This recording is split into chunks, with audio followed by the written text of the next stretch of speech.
Take a look at this. Do you recognize anything? Well, this is a video game and maybe I'm not the best craftsman, but when we flip this switch here, you can see that the light in my office turns on. Of course, we can also do the whole thing the other way around. So I flip the whole thing back again and we see that the light also turns off here in real life. How you can link a video game with real life or Home Assistant, I'll show you after the intro. Enjoy. Yes, it's been a few years since I last engaged with Minecraft, but I have to admit that it occupied my life for quite a long time and I spent a lot of time in this game. I would have been even more excited back then if I had known about this possibility of connecting the game with the real world or with Home Assistant to trigger automation, lights, and so on. For Minecraft enthusiasts, this is probably super easy to implement, but it's also quite cool. For everyone else, and at the very least, it serves as a cool party trick. It could definitely become the highlight at the next LAN party, and theoretically, you could actually set it up on a tablet and hang it on the wall in the living room so that guests and you yourself can control the living room via the tablet. I found the whole thing such a fun project that I definitely wanted to implement it. I did it here as well and want to show you in this video how you can set it up yourself. Of course, I tried to implement it in such a way that it's replicable for everyone. Both beginners and professionals should be able to manage it. First, let's take a look at the whole thing in the game itself. At the end of the day, the implementation of the switch with the lamps is a standard Minecraft application. So if we take a look outside this building, we can see my wiring, as I like to call it. That means the cable goes around here and normally turns the lamps on and off. The special feature actually lies within the switch itself. We can assign it with a home system component. I can also demonstrate this by simply placing a new switch here. And if I now enter /has in the command line, I get all the components from my smart home displayed here. I could now, for example, select the bedroom switch 2, press enter, and now this switch is connected to the bedroom lamp 2. So if I turn off the bedroom switch now, my light goes off, and of course it works the other way around as well. To be able to follow this in the game, I would simply take a lamp, place it accordingly on the switch, and from now on, I could synchronize the virtual light with the real light. To get these commands into Minecraft, we naturally still need a Minecraft server where we can set everything up. By now, there are really many different ways to implement the whole thing. For simplicity's sake, I got a ready-made Minecraft server tool. It's called Crafty and is really more than easy to install. I have now done this on Unraid. Theoretically, you could implement it just as well with Docker, Docker Compose, or even Proxmox. To do this, on Unraid, you simply go to the App Store, search for Crafty, and install it. After that, it appears here in Docker and can be started. 2 ports are exposed for this. One is, of course, the web interface, and the other is the Minecraft server port. When we log into the web interface, we are shown at this overview. I have already set up 2 servers here to test everything. So we would need to click on Create New Server to create a new server. Then we can select which server we want here. We want a regular Minecraft server, in this case, a paper server. We need to lower the server version a bit here as the plugin is a little older. Specifically, we need version 1.6.1. We can freely choose the server name here. I'll just call it video for now.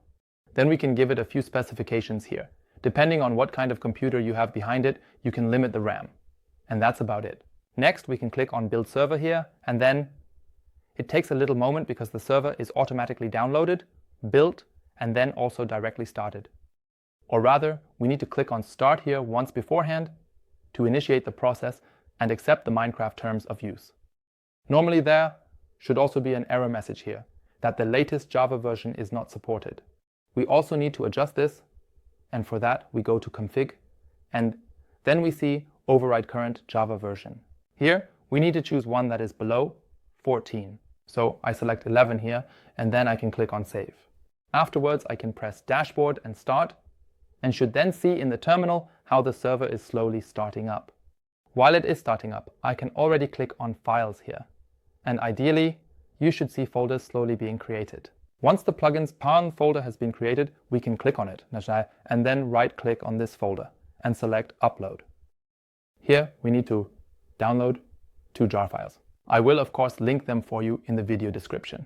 First, there's the Lucky Perms plugin, which we use for permissions. Then click on Upload here, and next, the Mineassistant plugin, which manages the communication between Home Assistant and Minecraft for us. Then we click on Upload here, go back to the terminal section, and click on Restart. Now the server will restart. Ideally, the 2 jar files will be found. The server automatically recognizes that these are new plugins and installs them. We can verify this by clicking on Files again. And when we open the plugins folder, a folder should appear here. One is the Lucky Perms folder and also the Mineassistant folder, where we then go directly and click on this config auto YAML. Here we can then insert our Home Assistant data. If we are running everything locally, we can simply enter the local IP address of our Home Assistant here. Additionally, we need a Home Assistant token here. We can obtain it by going to our Home Assistant interface, clicking on our username, then on security, and then creating a token here. Then we give it a name, click OK, and a token is displayed here, which we can copy, and then paste into the line here. Lastly, we have the option down here to change the input mode. Interact means that a player actually has to actively interact with this switch. Because in Minecraft, for example, there are also buttons that lie on the ground and are triggered when someone walks over them. If we set it to Redstone now, then every block, regardless of who, how, or when it is triggered, would activate the lamp every time. This also means that NPCs or monsters and so on could trigger these buttons, which could naturally lead to unwanted controls. That's why I'm leaving it on Interact for now. You could, of course, change it, but be warned that your lamps might start flickering because some zombie in Minecraft just walked over this switch. Afterwards, I click on Save here and then see a green check mark, so I can click on Terminal again and then on Restart, and then I can deal with the Minecraft launcher. Because here too, we need to activate the slightly older version to be able to play on the server. To do this, I click on Installation at the top and can click on New Installation here. I can then also name it and scroll down here in the versions until I find version 1.16.1. I can click on Create here and it will then download the Minecraft server version and create it. We can then select this from the drop-down when we are in the Play section. When I click on Play here, the corresponding version will be automatically loaded and Minecraft will start directly. So now it gets exciting for the first time because we are checking if the server is actually reachable. To do this, I click on the Multiplayer tab, I'll confirm the warning message, and can now click on Add Server, give it a name, and enter the IP address of my Minecraft server with the port 25565. And ideally, a server will be displayed here. That means I can now click on it, connect to it, and after a few seconds, I should end up in a new world. That means step 1 has already worked.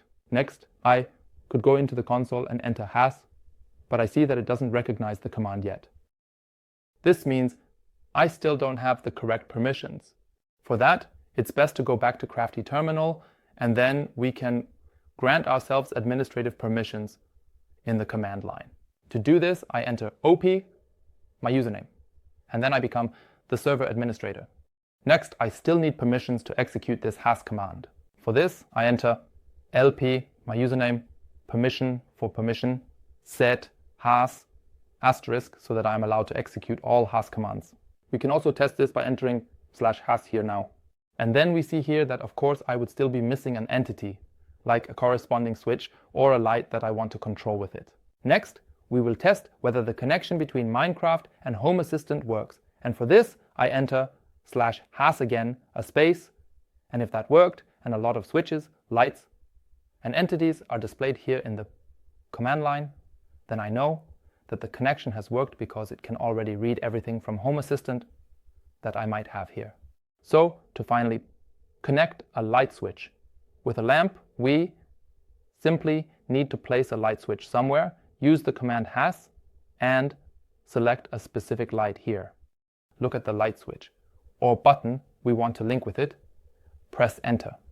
And then you will see displayed here in the console linked lever S5. This means that now this light switch here is linked with my lamp, and I can control it by turning it on and off.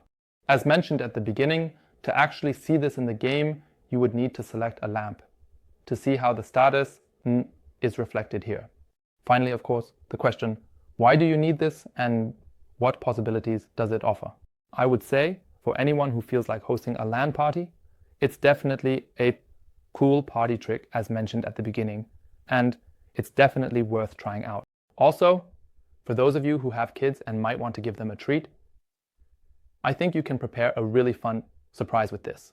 Lastly, of course, for all the Minecraft enthusiasts who actively play this game and might want to use some automations, for example, to send themselves a notification if someone has virtually entered their house, that would indeed be possible because we could also create virtual switches in Home Assistant and run any possible automation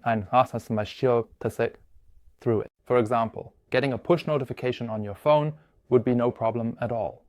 In the end, the question is, how creative are you and what do you feel like doing? Feel free to try it out and write your creative ideas in the comments. And then I would say that's it for this week's video.